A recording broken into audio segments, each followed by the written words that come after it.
Hey guys, it's Stephanie here with Impulsive Auditions. We are watching Tim Dillon speaks on Twitter's censorship.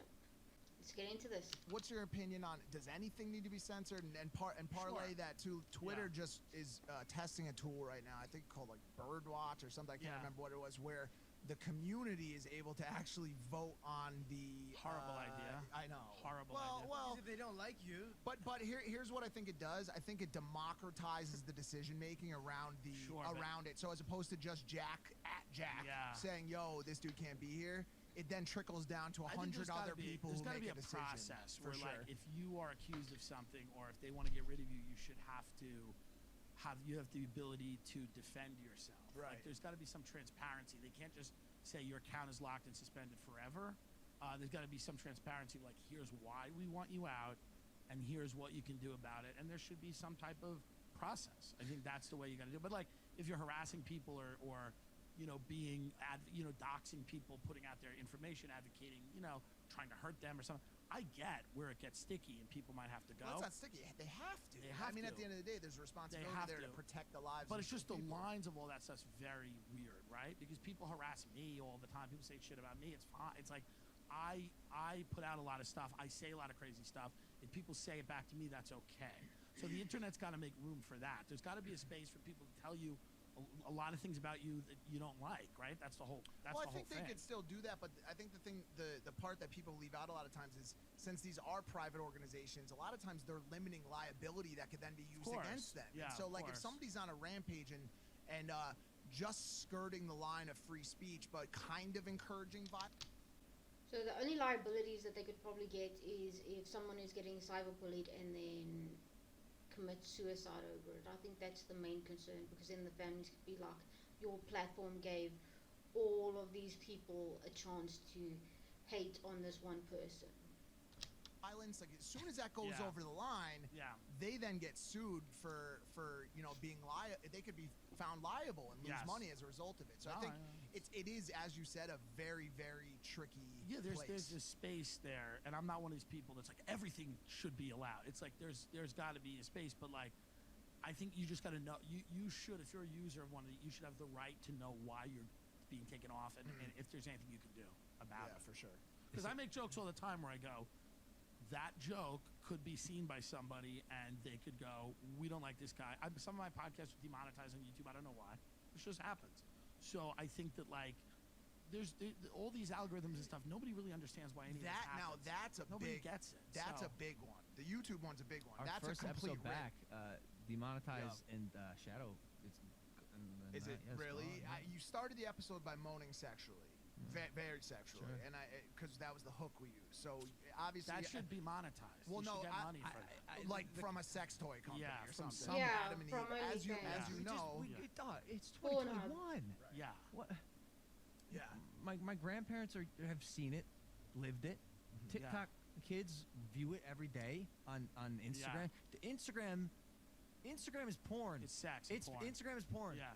If I was I've never 12 seen years porn on old, Instagram. Right. I no longer have to go to my dad's Playboy magazine, right, where I see a little Pamela Anderson butt cheek, right, just a little. Yeah. It's all on Instagram now. It's all there. Fascinated. Kids are growing up so quick. And that's one of the cleanest ones. I mean, at the end of the day, we're having this. But the biggest one and the biggest offender is Twitter. I can go on Twitter right now and watch a naked woman saw another woman's head off. Right now on Twitter. I accidentally ended up on a page the other day, and it was in some Middle Eastern country. You know what? And she was sawing a woman's fucking. They don't have How ads. did you accidentally stumble upon it? Someone liked a post of mine, and I clicked it to see who is this. Are you fucking around? Like in that murdering? No. Oh, like, am I getting involved in the murder? No. No, no. I'm dead serious. So someone Probably was. I actually reported. I reported the page.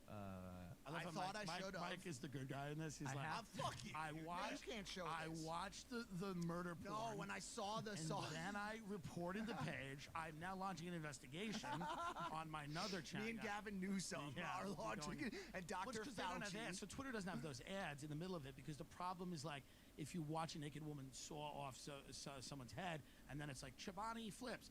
That's the problem. Because then Chobani's like, we don't want to be. No problem to demonetize beheadings. Right. Good point. I think that's reasonable. But even more. That's my line.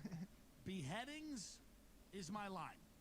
But if it's just heads talking, I go, deal with it, grow up. But what if the head keeps talking after being beheaded? Or if I watch one of the beheading videos and go, this is kind of fun, then it's got to stay. If they're funny and it's good, then it's got to stay. But Twitter's the place. You can go to Twitter, you can see full on gangbang, like all that stuff, right? And they have dictators of foreign countries saying crazy things about all kinds of people, and so that's where they run into this hypocrisy problem where it's like they get rid of certain people, but then there's certain people they leave on who are saying crazy stuff. All these social media sites are tailored to your interests in some way, right? There's an algorithm. Sure. It's gaming. You figuring out what you like, what your personality is. So that concerns me. The naked beheading with you. No, it doesn't surprise me. It was someone. So I don't want to hear it. Can I ask you a personal question? It's a very interesting algorithm. Okay, guys. Don't put the mouse there. That is it for this one. Tim Dillon speaks on Twitter censorship. Yeah, Twitter's.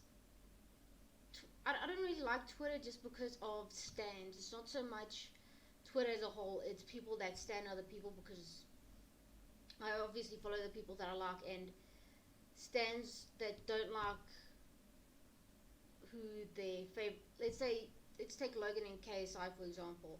When they were feuding, the amount of KSI fans in Logan's Twitter was astonishing. The amount of hate he was getting, astonishing. But also those same stands that are saying, hey, don't say this about Logan, went over to JJ's and said the exact same things to JJ. It just causes more toxicity, and I think it's just stands overall, like Taylor Swift's fans with Demi Lovato, Justin Bieber, Ariana Grande, Katy Perry at one point, Kanye West. Yeah, her stands go all over the place. But then you've also got Justin's stands that attack Selena, and then you got Selena stands that attack Justin. It's Twitter's just terrible. It's a terrible place. But follow my Twitter. It's in the description. That'll be it, guys. Consider liking, subscribing, and if you dislike the video, dislike it. Bye.